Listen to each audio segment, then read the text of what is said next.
This is Beyond a Reasonable Doubt with your hosts, Mark Garrigus and Gary Smith. Well, Gary, quite a bit this week. As I sit here, it appears since the last time we talked that there is going to be the petition in the House, which will ask for DOJ to basically wait and do the bill because they sworn in after the special election, the 218th representative, if memory serves. Very good. And that is the number they need in order to then go to the Senate, which I still have not figured out how many votes they need, whether it's 51 or 60. I believe it's just 51. I think it is too. I heard you talking to Harvey about that. And in my mind, the answer I haven't researched this, but the answer that jumped to mind was 51. Yeah. And so then the question is, what is in, and I know that we talked about this on the other podcast, but it's apparent, at least to me, that the issue will be, is there anything there, and is there anything in the Epstein files that is as earth-shattering as people want it to be? I will tell you that what has been released this week, presumably by the Democrats on the Judiciary Committee or on the House Oversight, was that various emails that had been from Epstein, variously that were in the possession of the estate of Jeffrey Epstein's estate.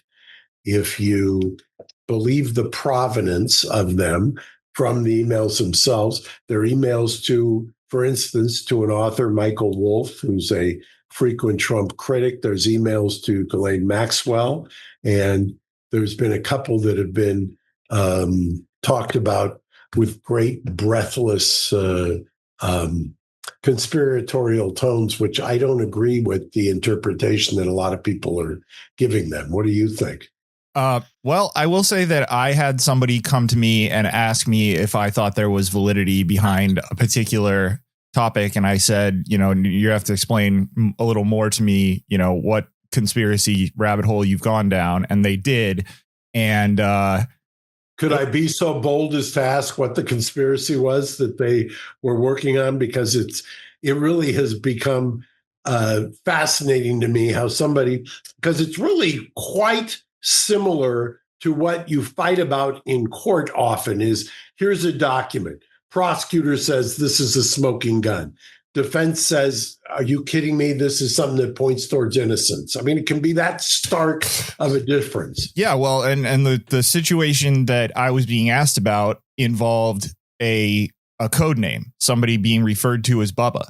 And it just screamed to me immediately as like, okay, well, there's a lot of assumption that you're taking in there, that you've decided that you are assigning this nickname to this person as though it is fact, when in reality, I don't know that necessarily passes the smell test.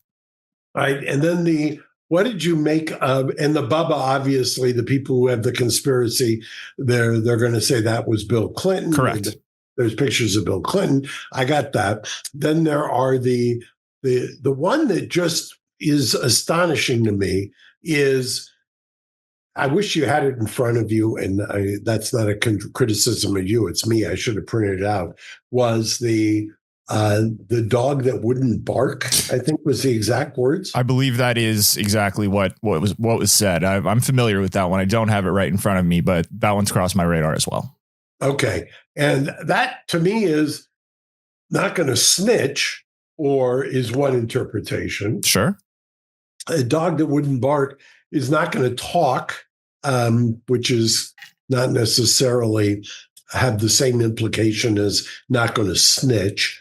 Or the dog that wouldn't bark hasn't been talked to. I mean, there's a whole kind of a sliding scale of interpretations you could have when put in context. The interesting thing is, and I know there was a controversy about this too, I believe that was one that was directed at Ghislaine Maxwell. And so the response from her was, I think, something I thought the same thing, or I was wondering about that. So she, at least, presumably, if that response was accurate in real time, had understood what that meant or what it was referencing, or at least they had a common understanding, which was interesting because then on Two Angry Men, Harvey was criticizing Todd Blanche for not asking about that. Todd Blanche's response is, I didn't have it.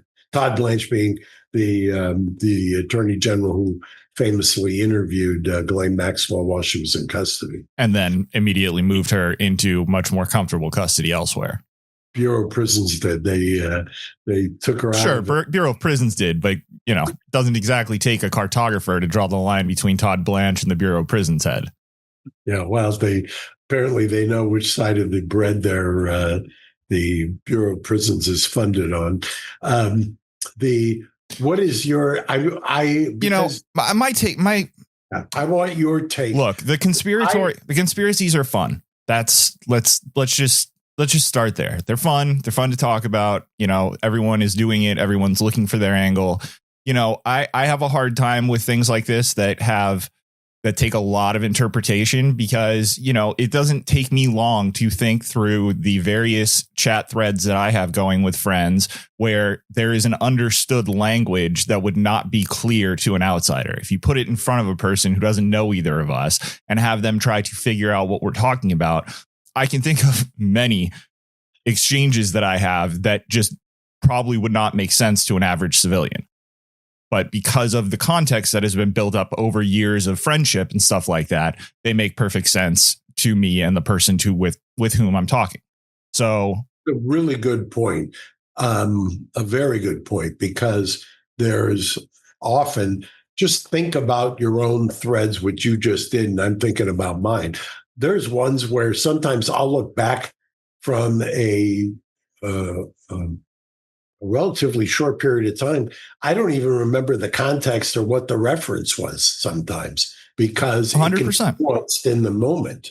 Yeah. And there are things that, that build and then wane. There was a time period. I'm thinking of one specific conversation where, everyone was referring to each other by random nicknames. And then one day that just sort of faded away. And so if you go back to that month, 18 months ago or whatever, everyone is talking in code names, but then that slowly goes away. And you might think, well, what was going on during this time period? Like, I don't know. We were all in on an inside joke and we were all calling each other different names based on that inside joke. Think about that. Remember about 6-7 months ago? Yeah. 6-7. I knew you'd get it in one way or another. That was pretty smooth. Yeah. The other case that I've commented on a couple of times this week, which is somewhat fascinating to me also, is, have you seen and do you have the video that I love doing this to Gary, of the woman who's was taken into custody this past weekend in California, up in Santa Maria, I believe, the county of Santa Barbara County, for wearing a wig. And then they also arrested her, saying unrelated to her 9-year-old daughter's disappearance, but then they arraigned her on a false imprisonment charge. And I would love to, there is a video of her going into a place where she's wearing a wig, where apparently her daughter is wearing a wig. And then there's another video inside of the court where she's standing with her public defender and she's being arraigned. You know which case I'm talking about? I don't. Buzzard.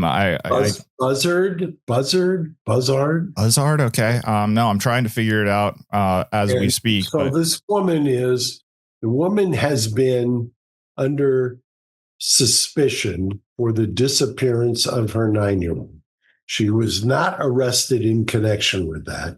Apparently, she was traced to the state line and with her daughter, and there was video at various places of her with her daughter and her wearing a wig. Then their investigation continued on, but there was nothing there, which, by the way, one of the first things that pops into my head Yeah, here you go. So I don't have the video, but I do have this tweet that I was able to find while you were talking that shows, a variety of different pictures. And there's her with the wig. Okay. One of the wigs. And then without. Yeah. So, yeah, and then in court, you see her there with the public defender right there. There he is. And so the argument is that something untoward had happened to the little girl, which nobody wants to think happened. But what immediately popped to mind in this case was that instead of her doing harm to this girl, that there was a custody battle of some kind, and that what she did was secrete the little girl out of state with somebody who she trusted, and then the cops then arrested her, but not for doing harm to the little girl, who at least the public doesn't know where the little girl is, but for apparently threatening with the accusation is threatening with a box cutter some paralegal who was in her house, which she was arraigned for, which you just showed the picture of, and the different looks based on the wigs. And it turns out, at least, that there is apparently, when I first was commenting on it on another show, it turned out, and I've had this case before, meaning cases like this, where it generally revolves around a custody dispute. Yeah. And so, it seems like maybe they are continuing their investigation, but wanted to get her in custody for something. So they got her for this, and then they're still taking a look. And then, in that sort of a situation, would she be possibly facing a kidnapping charge if they discovered that she did, in fact, take this kid out of state and leave it with somebody for the purposes of, I had that when I said I had that case. I had a case down behind the orange curtain where you are years ago, where the DA, in their infinite wisdom, had filed that case, but there was no court order. So if there's no court order, you really have to kind of stand on your head to find a hook to make it into a kidnapping, which is when because it's her own child, right? It's her own child, exactly. And so I think that's probably the reason that there haven't been any filings on the little girl in regards to the little girl, and only on the false imprisonment that involves somebody who was in her house and a box cutter. At least that's the allegation. So it'll be interesting to see what happens there. But by the way, that leads me into a segue before we go. That true crime and that story gains a lot of traction in the true crime world. And I'm going to be down in your neighborhood next Friday, I think, opening for Megyn Kelly with Matt Murphy, former homicide prosecutor out of Orange County, when Megyn's on her tour. Yeah, I believe that's at the a venue called The Grove in Anaheim on Friday, November 21st, if memory serves. And I believe that's good. Yeah, I believe that's in the evening. I may come join you. We'll see if good. We'll go backstage and have some fun. Yeah, absolutely. I look forward to it. That one's been on my calendar for a while, so I had already talked with somebody in our office, and I'm planning to attend as well. So, you'll be happy to know, Gary, that I selected Orange County as the venue and not. Oh, I was not going to go to Bakersfield. That was, I've been in on the emails from jump on this one, and when Bakersfield was an option, there was really no chance that you were going to see Gary down there. But Orange County, it's one city over. I can do that. I love it. Okay. Well, I'll see you on Monday. I don't think I'm going anywhere. And as always, great to see you. And thanks for wearing the swag. Did we give any swag out for good comments? I thought I had a good comment. You did, but we have not had a chance to send out any swag, but we will sometime this week, maybe. Who won? I don't remember off the top of my head, but I have it somewhere in my email and I'll get to it. Okay. Appreciate it. All right. Thanks, Mark. Have a great weekend. Bye-bye. Thanks for listening to Reasonable Doubt. Subscribe on YouTube at youtube.com/Reasonable Doubt Podcast.